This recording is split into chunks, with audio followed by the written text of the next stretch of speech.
Hello hi friends, நம்ம இன்றைக்கி நவதானிய தோசைக்கு மாவு எப்படி ரெடி பண்ணுறதுன்னு பார்க்கலாம் வாங்க. நான் ஒரு டம்ளர் கம்பு எடுத்துக்கிறேன். அதுக்கப்புறம் அது கூட ஒரு டம்ளர் கேழ்வரகு எடுத்துக்கிறேன்.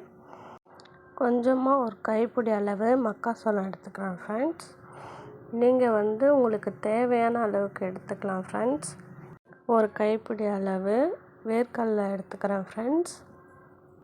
எனக்கு மாவு கொஞ்சமாக தேவைப்படுன்றதுனால நான் எல்லாமே கொஞ்சம் கொஞ்சம் எடுத்துக்கிறேன் ஃப்ரெண்ட்ஸ். நான் ஒரு கைப்பிடி அளவு கொள்ளு எடுத்துக்கிறேன் ஃப்ரெண்ட்ஸ். இது கூடவே கொஞ்சமாக நான் ஒரு கைப்பிடி அளவு பச்சை பயிறு எடுத்துக்கிறேன் ஃப்ரெண்ட்ஸ். நம்மக்கிட்ட இருக்க நவதானிய பொருட்கள்லாம் போடலாம் ஃப்ரெண்ட்ஸ்.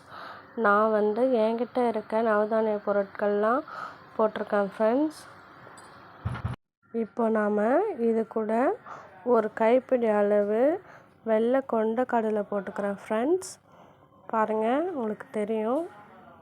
இப்போ நாம் இது கூட 2 டம்ளர் புழுங்கல் அரிசி ஆட் பண்ணிக்கிறேன் ஃப்ரெண்ட்ஸ். நான் ரேஷன் அரிசி தான் ஊற வைப்பேன் ஃப்ரெண்ட்ஸ். நீங்கள் உங்கள்கிட்ட இருக்க அரிசியை போட்டுக்கலாம் ஃப்ரெண்ட்ஸ்.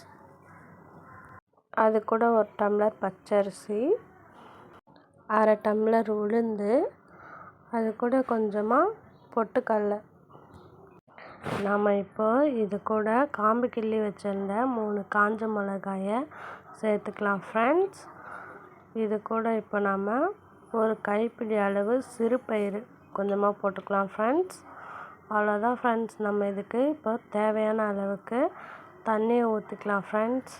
இது நல்லா ஊறினதும் தோசை மாவு அரைச்சி எடுத்துக்கலாம் ஃப்ரெண்ட்ஸ்.